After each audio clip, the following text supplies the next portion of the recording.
Shop, let's talk it. The target is an armored truck at Perimeter Trust, 10 a.m. sharp. Bank is recognized. Switch car, baby, hit the long state parking structure. You start in the a.m.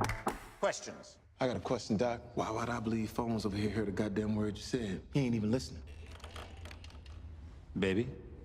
The target is an armored truck at Perimeter Trust in Dunwoody, 10 a.m. sharp. The switch car is ready, but you want me to hit the long stay parking structure and get a heist vehicle that stays colder longer? It needs to be ready for an 8:30 start. Questions? Hi, guys. Hola. Hola, hola. ¿Cómo están? Muy bien. Muy bien. It's a challenge. Still a challenge? It's a work in progress. Okay, talking about challenges, this film actually challenged you both in a lot of aspects. What would you say that was the main challenge, you know, for each one of you doing this film? At first, like, when I first met with Edgar and I first read the script, you know, Baby was this kind of guy who seemed very closed off. So how do you make a guy who's so closed off and doesn't say much still a charismatic character? Because I think as a lead in a movie, you need to bring charisma so that way people like you and like the movie. Because you kind of have to carry it, you know? But then once I worked with Edgar a bunch in prep, you realize that he is very charismatic. He has his moments where he's dancing around the apartment. You have his moments where he's parental with Joe, his foster father. You have his moments where he's romantic with Lily James's character.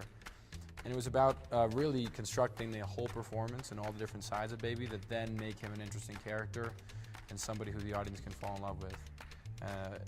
Because he is a very complex character, but Edgar took it from something that could have been challenging and made it very easy because he's such a great director.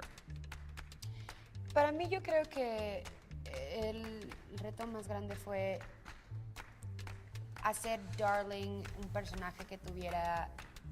Porque es un ensemble cast, ¿sabes? Entonces, todos tienen como sus momentos, pero no es como que todos sean como principales todo el tiempo. Entonces, tienes que crear personajes que a la gente le importen, suficiente para que la película tenga fuerza.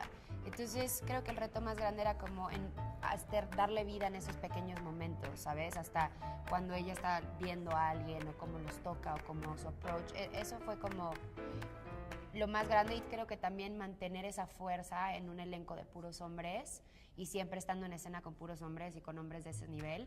Sobre todo, no nada más que son actores extremadamente talentosos, me llevan 20 años de carrera. Entonces, obviamente, cuando tienes esa situación, tienes que estar como muy al pendiente y muy encima de tu trabajo y encima ser la mujer 20 años atrás de ellos se vuelve un poco más complicado. Entonces, siempre estaba como tratando de darle vida y creo que Darling terminó siendo un personaje muy divertido. I think the film is a breakthrough for the both of you in so many aspects. Was that something that you realized since you got the script? Did you realize that this film was going to be as huge as it is becoming right now? You can never know. I mean, like, there's a hope because you know the script's really great and you know the director's great and you can imagine that the film's going to be great. But you can never know that people are going to receive it in such a great way and they're going to keep buying tickets and going because this is a film that people are telling me, oh, I've seen it 3-4 times, and that's not normal. That you need a really good film for that kind of thing. And it wasn't until we were on set and we had an editor on set, which is very, it's unusual. That's cool. And I didn't know that. I thought it was like sort of revolutionary, you know, and like having an editor on set and they have a feed because we shot on film, but they have like this sort of feed of digital, and they cut it together. So when you're done with the scene is edited. And we could watch it. You could watch it literally 5 minutes after you finish the scene, and you see the finished scene, which is not normal on movies. And it was really cool then noticing, okay, today the scene is cool. Tomorrow, oh, the scene's really cool. And then 3 weeks later, you're watching all these different scenes that are all so dope, and you realize that like this could be something really special. Yeah. Y yo creo que al final del día también es como actor tienes que tener un approach de los proyectos que haces porque te gusta el personaje, sin pensar cuál va a ser el resultado. En el aspecto del resultado del éxito o no éxito. El éxito tiene que ser en el momento del set y lo que estás creando, porque eso se va a quedar en la historia por siempre, y eso al final del día otra gente lo va a ver y va a decir, bueno, tal vez la película no fue tan buena, pero este actor hizo algo interesante, buscó algo diferente. Y eso es lo divertido como actor. Porque como dijo Ansel, nada está asegurado, nunca sabes que va a tener éxito. Solamente puedes tomar decisiones bajo dos razones, que estés enamorado del personaje y creas en el proyecto. De ahí en fuera todo está fuera de control. Y creo que para nosotros pues estamos muy agradecidos que la película haya funcionado y que esté funcionando y que tengamos la oportunidad de ser vistos porque amamos lo que hacemos. Regarding that aspect of falling in love with the characters, how much were you involved in developing the characters? Not too much. Edgar is so specific and such a visionary that more than ever I feel like I didn't feel like I needed to contribute because the characters were so great.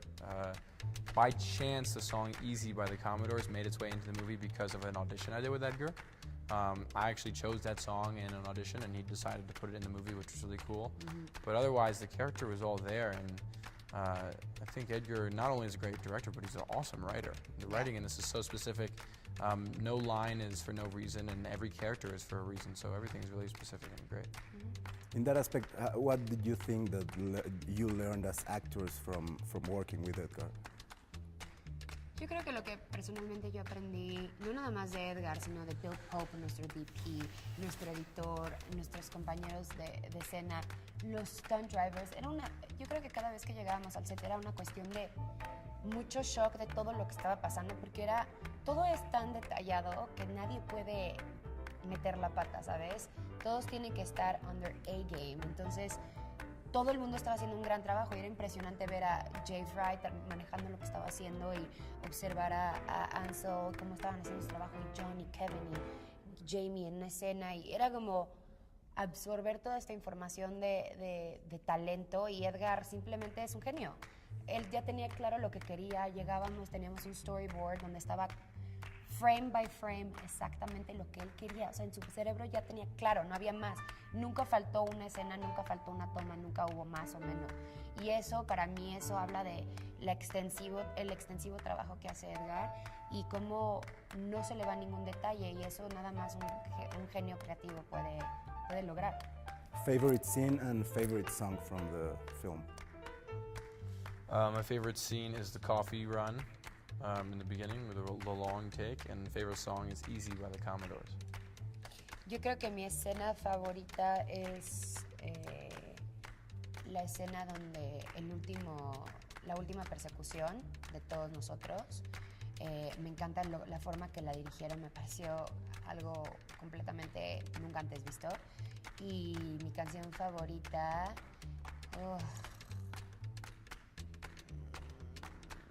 Nowhere to Run, and Martha, and the Vandellas. That's a great song. Muchas gracias. Gracias. Gracias.